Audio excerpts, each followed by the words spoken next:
everybody, happy Christmas. Today is Christmas. I know Jesus was not born on December 25th, but we celebrate Christmas, the birth of Jesus. We celebrate the birth of Jesus on December 25th. It's good to celebrate the birth of Jesus. It's good to celebrate. It's good to have festivals because God is a God of celebration and God is a God of festivals. If you read the Bible properly, someone will come and tell you that "Hey, December 25th is a pagan holiday. You must not celebrate Christmas." Tell them we have taken over that pagan holiday. We have taken over that pagan holiday and we have replaced it with the celebration of the birth of Jesus. And I would also request you, instruct you, and even command you as a man of God to kick Santa Claus out of Christmas. That guy has nothing to do with the birth of Jesus Christ. If you want someone to give gifts and toys and chocolates to kids, how about you dress up someone like Jesus and make that person go around and say, "Hey, today is my birthday, have chocolate. Hey, today is my birthday, have this toy." That would be more relevant. But if you're like offended, "Hey, no one should dress up like Jesus," how about you have these angels who can go and say, "Hey, today is Jesus' birthday. Jesus was not born on December 25th, but we are celebrating the birth of Jesus on December 25th, and here's chocolate, here's toys." Do that. Kick Santa Claus off Christmas. Happy Christmas. Today, I'm going to talk about something very practical. You all, I know you all have sat in Christmas services and the preacher, pastor, prophet, whoever, they'll tell you, Jesus was born, Jesus was born. We all know Jesus was born.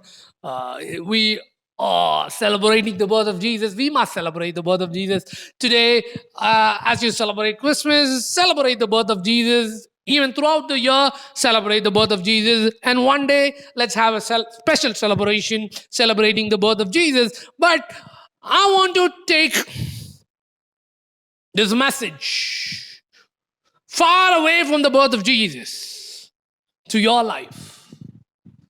Jesus was born. Jesus grew up. He became a man. He was filled with the Holy Spirit and he walked around destroying the works of the devil.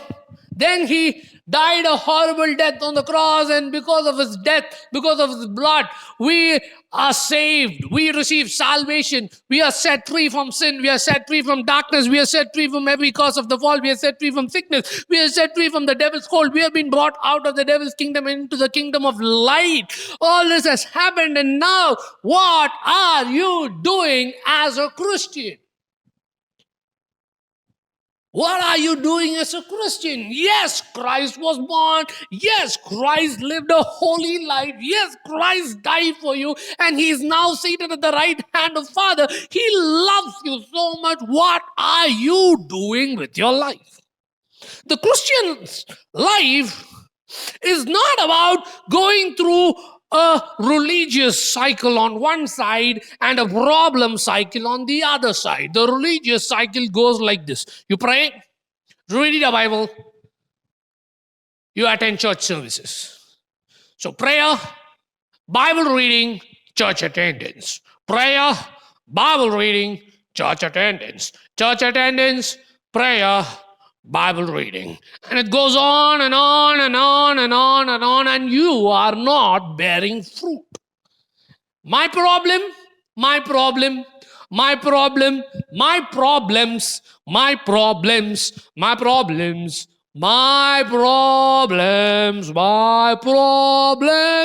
my problems, and it goes on and on and on and on. So you have this religious cycle on one side, this problem cycle on one side, and you're not bearing fruit. Jesus came for you, he lived for you, he died for you, he was resurrected for you. Now he is seated for you. He loves you. He has given you the Spirit of God. He has given you grace. He has given you faith. He has given you all the blessings of heaven. And you are there in history, stuck in a religious cycle and a problem cycle. My problems, prayer, Bible reading, church attendance.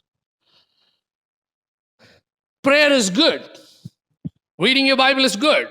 But studying your Bible is great. Church attendance, bad. Church fellowship, good. Because God is not going to give you marks for having a good church attendance. Some of you just go watch a sermon, watch the worship leader sing songs, and you go back home. And you think you had church? No, that's not the church. That's watching your Sunday morning show. A church is fellowship. Church is the people. It's good to listen to sermons. It's important. It's good to praise God together. But you need to have connection. You need to have fellowship with your people. Not just sit and come back. That's not church. So you're stuck in this religious cycle, or you're stuck in this problem cycle. And today I want you to give a principle, a rule. Oh, I'm under grace. No rules for me. Who told you that? Some grace preacher? Under the law, you have a lot of rules. Under grace, you are transformed. Everything is written in your heart. And you live by those laws. Not every law in the Old Testament, but you live by the demands of God, by nature. But for that new nature to manifest, there are blocks in your mind, and that's why we have preaching and teaching. So under grace, you obey by nature. Under the law, you just obey these laws and you struggle and you fall. But under grace, it's by nature. You love because it's in your nature to love. You don't sin because it's in your nature not to sin, because Jesus changed your nature through his finished work. That's for another day. The golden rule of the Bible. Jesus didn't say golden rule of the Bible. From the 17th or 18th century, Christians and preachers and scholars started calling this verse the golden rule of the Bible. Turn your Bibles to Matthew 7:12. You can call it the golden rule, or you can call it the golden grace. If you get offended with words like rule and law, call it golden grace if you want, or call it golden faith, whatever camp you come from, golden holiness, whatever you want to call it whatever you want to call. I'm going to call it the golden rule because people understand what I'm trying to say, because it's common knowledge that the golden rule is Matthew 7:12.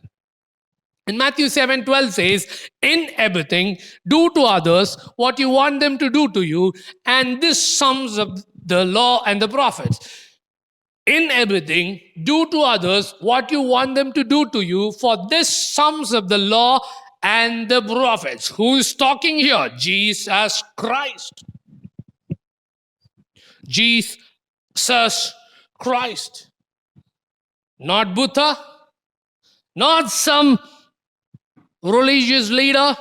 This is Jesus, the Son of God. This is Jesus, the eternal Son of God. This is Jesus, God, the King of Kings, the Lord of Lords. So God, Jesus, God says, in everything, do to others what you want them to do to you, for this sums up the law and the prophets. If you want to unstuck yourself in the celebration day, if you want to make up your mind and unstuck yourself, if you want to unstuck yourself from this religious cycle, if you want to unstuck yourself from this problem cycle, problems, you're always thinking about your problems, and you're like going through this religious cycle without bearing fruit. If you want to bear fruit for Jesus, because only when you bear fruit for Jesus, you glorify Jesus. If you want to glorify Jesus by bearing fruit, I want you to suggest this rule. This golden rule can unstuck yourself from this religious cycle where you are not praying as a religious routine. It becomes relational, it becomes a lifestyle. You're not reading the Bible religiously, you're reading the Bible out of intimacy, and out of your Bible study flows fruit. You are not attending church so that you can soothe your conscience. You are attending church, church service, to have fellowship so that you can be strengthened and bear more fruit for Jesus. And you just trust God with your problems and you focus on bearing fruit for Jesus. I would suggest you to take this golden rule so that you can unstuck yourself from these cycles. These cycles are ungodly and destructive. The golden rule of the Bible. Many religious leaders and many modern scholars and authors claim that what Jesus said has been said in other religions. Even this religion, that religion, that religion also has the golden rule. Jesus didn't create the golden rule. If you study all those statements in all the holy books, you will find out this.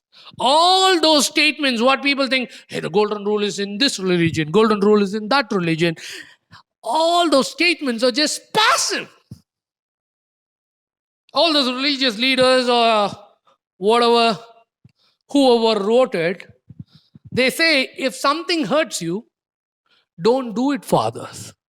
That's different from what Jesus said. Jesus didn't say, if something hurts you, don't do it for others. He said, what do you want?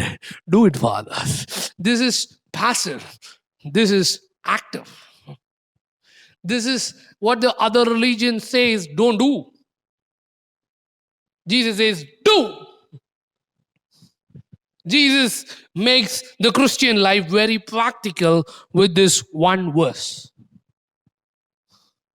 Matthew 7:12. I'll break down this verse for you because the entire sermon is based on this. I don't have 1.1, 0.2, 0.3. I just have 1 point. In everything, do to others what you want them to do to you, for this sums up the law and the prophets. That's it. That's the Christmas message. In everything, do to others what you want them to do to you, for this sums up the law and the prophets. In everything. Not something, not few things, not when you're on your church outreach, not only when you have a good mood. In everything. In everything. Every day of your life. Every moment of your life. You must put this rule to action. In everything. Do to others what you want them to do to you. Some of you, you just read into this text and you think, if I do this for others, they'll do it for me. Karma. Do good and good will follow you. Jesus is not teaching karma here. Jesus said, do to others what you want them to do to you. He didn't say, do to others what you want them to do to you with the expectation of getting something back. Jesus didn't say that.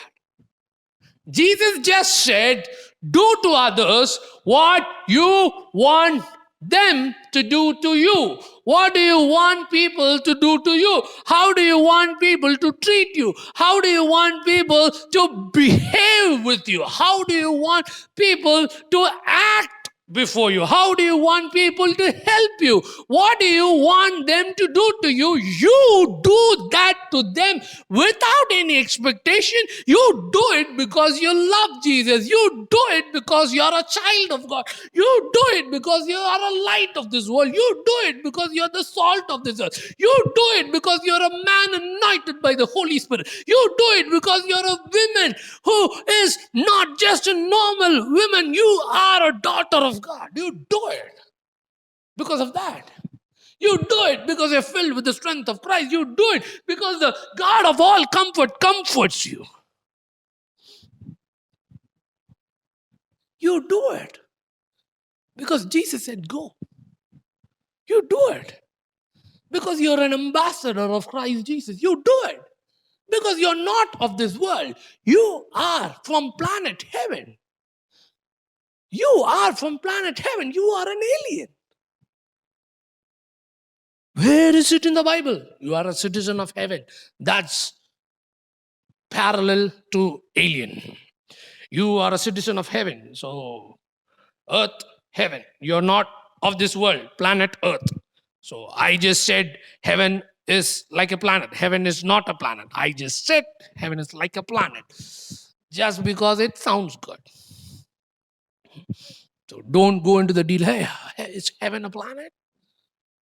Can I climb on one of Elon Musk's spaceships and go to heaven? No, you believe in Jesus, you'll go to heaven. Do to others what you want them to do to you because you love Jesus, because you love God, because you honor God, because you love people, because Jesus said, love people as I have loved you, so you must love one another. By this, everyone will know that you are my disciples, as I have loved you. We love people like Jesus loves people. When Jesus walked this earth, he didn't go around thinking, me, come on, me. He went around helping people. He went around doing good. He went around destroying the works of the devil and setting people free. He sacrificed his life completely for people, not just on the cross, but also during his life. And he is a model, not some person you met in your company, not some lady you met in your college. Jesus is your model. Jesus is your model. And he lived his life for others. Do to others what you want them to do to you. What about me? What about me? That's the question that will lead you through the slippery slope that will end in the devil's bedroom. Everybody who starts with, what about me? Hey, what about me? Me.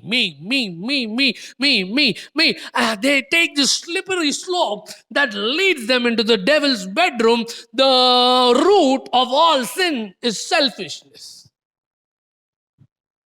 But what about me? Self-care is not bad. Selfishness is bad. Self-love is not bad. Self-obsession is bad. Even the Bible says, love your neighbor as you love yourself. So you have to love yourself. So God doesn't say, hate yourself. Love your neighbor as yourself. Because if you hate yourself, you will hate your neighbor and you will be obeying that commandment. Because love your neighbor as you love yourself. So if you're hating yourself, you get to hate your neighbor, but you don't hate yourself. You love yourself and you love your neighbor. So you love yourself. Self-love is not bad. Self-care is not bad. It's needed. Only when you take good care of yourself, you can follow Jesus. Only when you take good care of yourself, you can love others well. As a father, if I don't take good care of myself, I cannot take good care of my daughter. If I'm just focused on taking care of my daughter, I will wear myself out and I will die halfway. I want to be a father. I want to grow old. I want to see her children. I want to see my grandchildren and my great-grandchildren. I want to support them all. And for that, I have to take care of myself. That's self-love, self-care. But selfishness, self-obsession is wrong, it's evil. The Bible says, in humility, value others above yourself. I'll tell you what's the line between self-care and selfishness, self-love and self-obsession. The line is this. What occupies the majority of space in your mind? If it's your problem, your life, your stuff, your wallet, your car, your phone, your future, you're here. No, you're here. If the majority of the space in your mind is occupied with you, me, I, me, myself, I, me, myself. If the majority of the space in your mind is filled with you, I, me, and myself, you're here. You're selfish. That's wrong. Selfishness is the root of all kinds of sin. Selfishness is bad. Selfishness is against God. You are not called to be selfish. You are not here for you. You are here for others. But if, yes, you have these thoughts about yourself, but the majority of the space in your mind is occupied where you're thinking about others, the good of others, the good of the kingdom, the expansion of the kingdom, you want to change stuff. You want to help the poor. You want to help that neighbor. You want to help your friend. You want to help that auntie at church. You want to help all those people. And that occupies the majority space of your mind. You're here. You're good. But if the majority space in your mind is all about you, you're in selfishness, that's wrong, that's evil, that's stupid, that's bad, that's negative, that's unrighteous, that's ungodly, call whatever you want to call it. See, Jesus doesn't just set us free from sin. He also sets us free from selfishness, because selfishness is the root of sin. If he just sets you free from sin and he doesn't set you free from selfishness, you're going to go back to sin, because selfishness is the root of all sin. Jesus has set us free from selfishness. So you just believe that you're free from selfishness and start living a selfless, productive, fruitful life. Do to others what you want them to do to you. Not with expectation, not with hidden agenda. You do to others because you love Jesus and you love people. And then Jesus says, for this sums of the law and the prophets. This sums of the law and the prophets. That's equal to saying, that's the entire Bible, baby. That's the entire Bible. No, that's not the entire Bible. See, when Jesus walked this earth, they didn't have the New Testament. They didn't have the gospel. They didn't have the letters. They had the law and the prophets. They had other additional writings, but they valued the law and the prophets as the most holy writings of them all. So when Jesus said, his Jewish audience, they were like, whoa! That's the entire Bible, one verse. And it still stands true. If Jesus came now and preached the golden rule, he'd say, this sums up the Old Testament and the New Testament. And every Christian book you have in your library. You go through all these Christian books trying to find the will of God. It's here. Do to others what you want them to do to you. Do to others what you want them to do to you. So that's the breakdown of the verse. In everything, you do it every day, every time, not just when you have a good mood, not just when you're in a church outreach. You do it every time because you love Jesus. You don't do it with expectation. You do unto others what you want them to do to you. You just think about what you want to do, and you're doing it because you love Jesus and you love people. You're not doing it with any expectation. You're not helping someone so that they will help you back. You're not loving someone so that they will love you back. You're not supporting someone so that they will support you back. You're not encouraging someone so that they will encourage you back. You're doing it because you love Jesus. You're doing it because you love people. This sums of the law and the prophet. This sums the Old Testament and the New Testament. If you want to make your Christian life very simple, do to others what you want them to do to you. Let the golden rule dominate your thoughts, dominate your thinking, dominate your actions. And when that happens, your Christian life will be faithful, productive, fruitful, and blessed, and you will feel satisfied. You'll be like, wow, this is good. I'm pleasing Jesus. And it can happen with just one verse where you stop living this selfish life. You stop going through this religious cycle. You stop going through this problem cycle. Yes, you have problems, you have troubles, you have struggles, you have pain. Trust God with your problems. Make prayers out of every problem. Make prayers out of every problem and hand them over to Jesus, and you be busy obeying the golden rule. Do to others what you want them to do to you. Do to others. We are not doing this to get saved. We are doing this because we are saved. Ephesians 2, second chapter, 8, 9. Ephesians, second chapter, 8, 9, 10. If you read the verse, most people know this verse. We are saved by grace, through faith. This is not from yourself. It is a work of God. It is a gift, so that no one can boast. It's there? Yes. Is it there? Yes. Is it there? Yes. Are we saved by grace? Yes. Are you saved by grace plus works? No. Are you saved by your good works? No.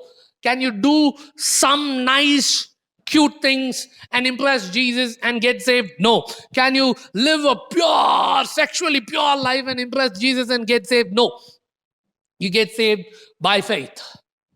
You get saved by grace. It's a gift you receive from God. It's a gift. You don't earn it. You don't perform for it. It's just given. You just receive it by believing in Jesus. When you believe in Jesus, the grace of God touches you and you're saved. You receive salvation. But Paul doesn't stop with that. Most people stop reading with that. Paul says, for we are God's handiwork or God's masterpiece created in Christ Jesus to do good works that He prepared in advance for us to do. We are not saved by good works, but we are saved to good works. Not just good works, but God good works. Because even unsaved people do good works. We do God works. Yes, we are saved by grace. And it's because we are saved by grace, we have this grace working in our lives. Grace is not just for the point or the moment of salvation. Grace enters your life and grace works in your life, and grace makes you an agent of heaven. Grace makes you a warrior of the kingdom, where you go and touch people's lives, where you go and help people, where you go and release the love, goodness, and power of God so that they encounter Jesus. That's the Christian life. Do to others what you want them to do to you. It's not about you always thinking about your life and your problems and being self-focused and thinking that Jesus is sitting up there in heaven, always thinking about you. Yes, He's thinking about you. That's why He died on the cross. And now He wants you to think about others. What about me? He'll take care of you, but He wants you to think about others. Do to others what you want them to do to you. If you don't have a job, what would you want someone to do for you? You would want them to help you get a job. Go help someone who doesn't have a job get a job. If you're struggling in poverty, if you're under the weight of poverty, what would you want someone to do for you? You would want someone to help you financially. Go and help someone who is struggling financially. Do to others what you would want them to do to you. What you would want them to do to you. If you're in that situation, what you would want someone else to do for you, and now you're not in that situation, but someone else is in that situation, you do it for them. If you're discouraged and shattered, what you would want someone to do for you? You would want someone to encourage you. Go and encourage people who are discouraged and shattered. What would you want everyone around you to do for you? You would want everyone around you to pray for you. How about you pray for everyone around you? It's the simple prayers of faith we pray that changes the world around us. But we just walk away, busy with our lives, busy with our problems, busy with our own struggles. She said that. And you think about what someone said for a month. While what should dominate your mind and heart is the Word of God. And the Word of God says, do to others what you want them to do to you. You stop for people. To stop for people and to do to others what you want them to do to you, you must get yourself off your mind.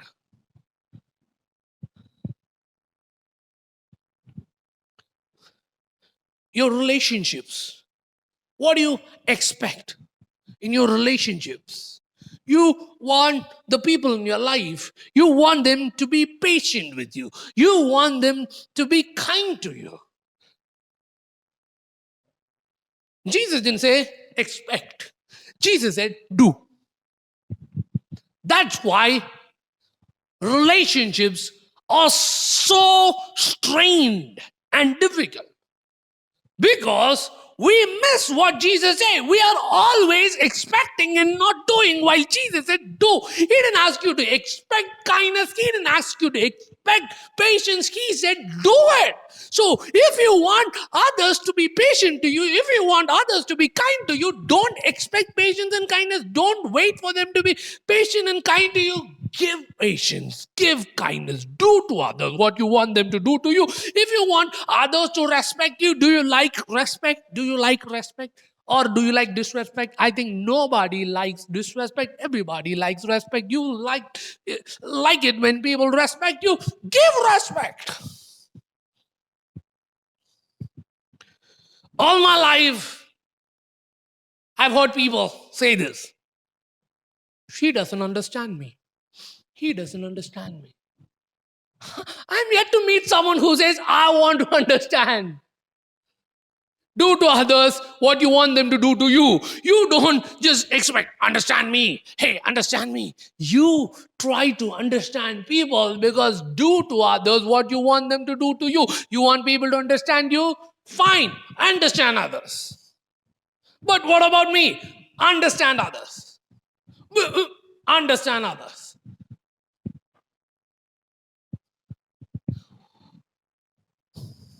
What else do you want in a relationship? Attention. Give attention.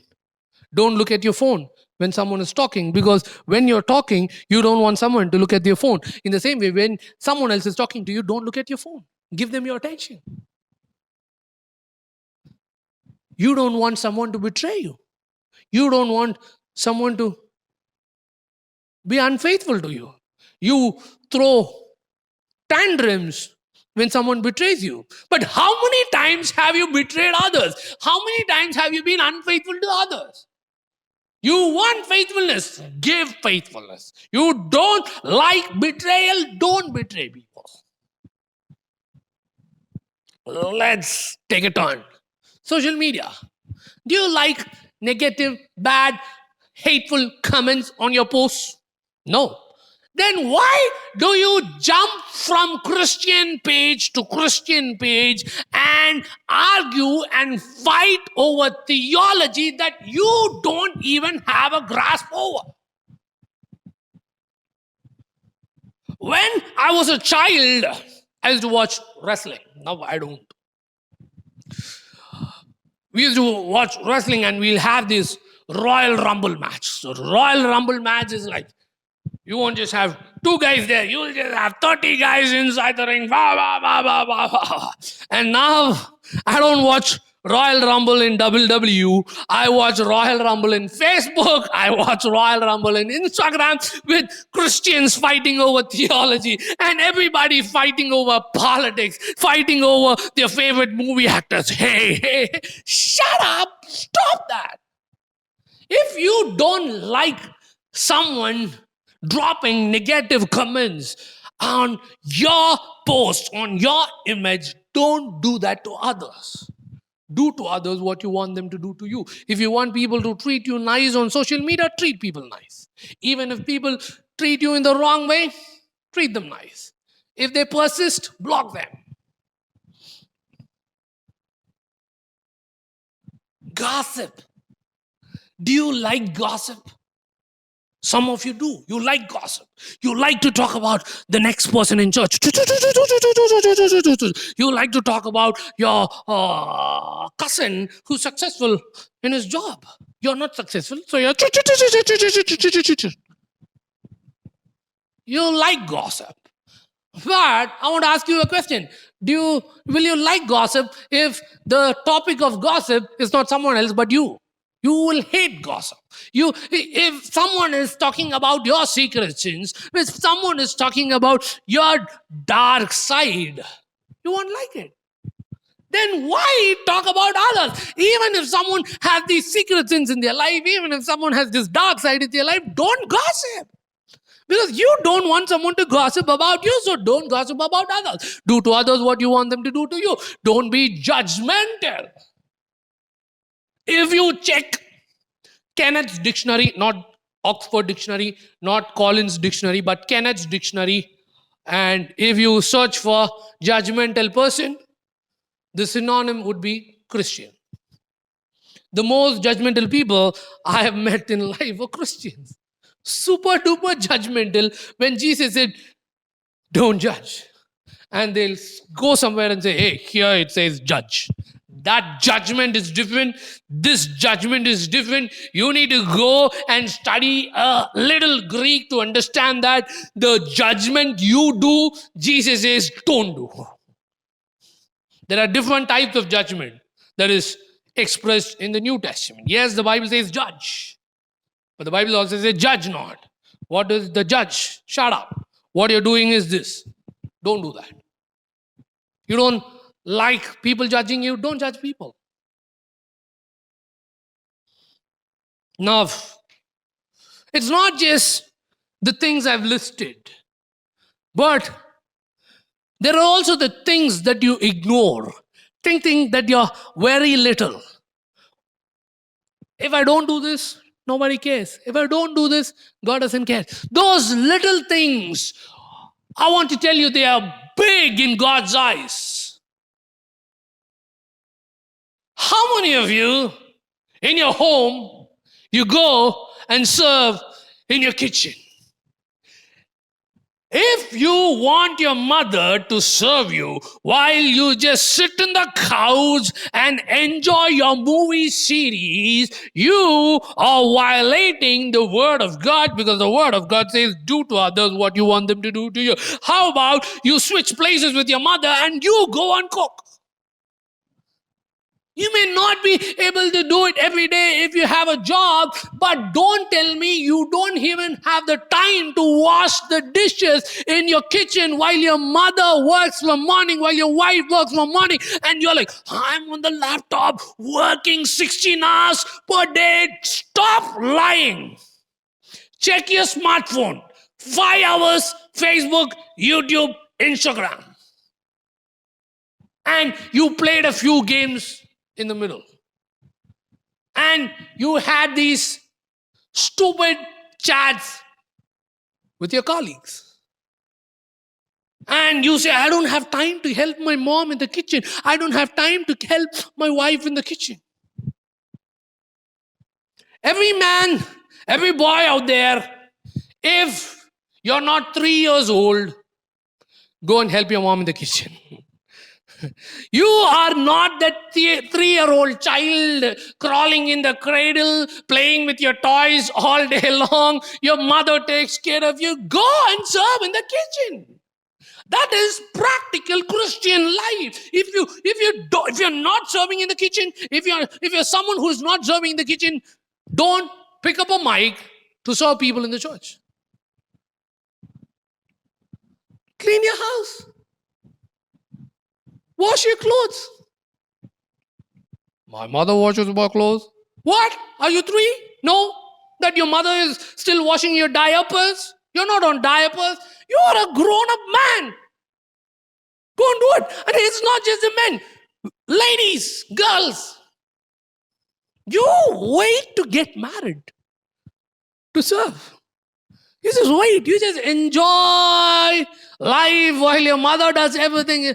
And even after you get married, you have these breaks where you go to your mother's house and That's not Christ-like. Serve. Serve. When you were little, your mother took care of you. Now go and serve. Stop wasting your time on the idiot box. before your television. Stop wasting your time on Facebook, Instagram, and YouTube while there is someone else in your house struggling to serve you. Go and help. If you don't know how to cook, help your mom cut a few vegetables, wash the dishes. You don't need a degree to wash dishes. Just because you have double degrees, if you're telling me that you won't wash your dishes, you are working against the word of God. That's pride.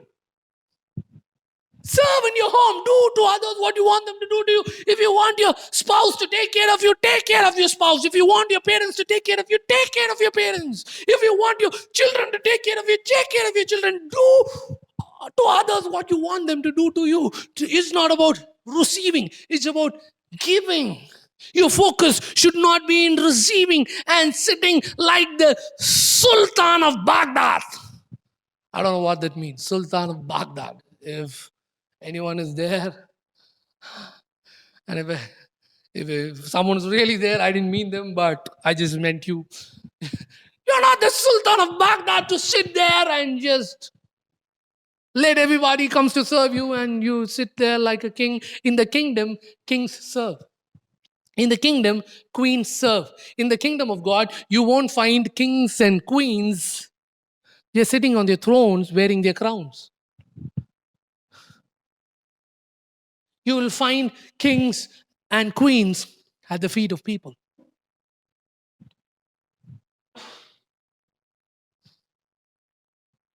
Do to others what you want them to do for you. We are not going to do it by our strength. We are going to do it by the grace of God. And we have the grace of God. If you are a child of God, you have the grace of God. And by the grace of God, in everything, you can do to others what you want them to do to you. And you will be summing up the entire Bible. Go. These little things I just mentioned now. The kitchen. What you do in your house, nobody sees it. On Sunday, you're like, hi. Some people, I've seen this. They arrange chairs at church so that the pastor will see them. But at home, they don't help their parents. That's hypocrisy. You are playing for Team Pharisee. If you want to play for Team Jesus, you serve in your house. This is the practical Christian life. You love. You serve, you honor, you put others above yourself. You go down and lift other people. You be a super servant father. You be a super servant mother. You be a super servant husband, a super servant wife, a super servant child, a super servant leader, a super servant believer. You be a super servant employee, a super servant CEO. You serve others. Do to others what you want them to do to you. For this sums up the law and the prophets. Trust God with your problems. Pray about everything.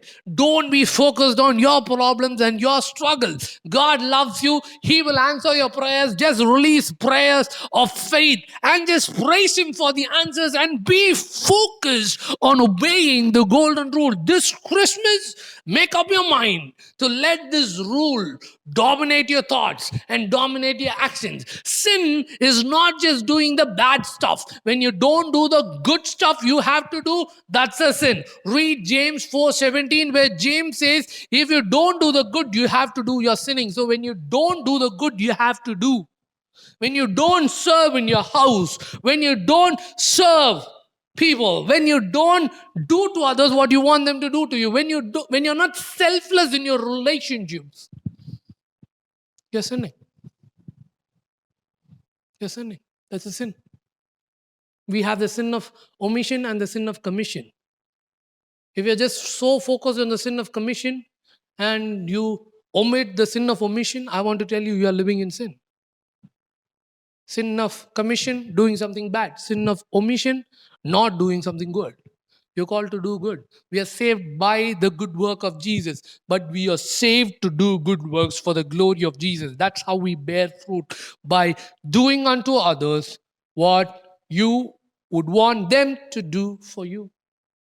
In everything, for this sums up the law and the prophets. Let's pray.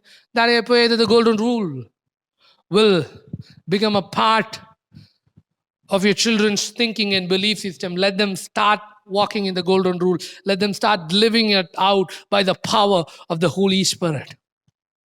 And let your love and goodness be revealed through their lifestyle, revealed to their daily life. Let their Christian life become practical. And I especially pray that they'll learn how to serve in their own houses. In Jesus' mighty name I pray. Amen. Happy Christmas. Love you all. Take care.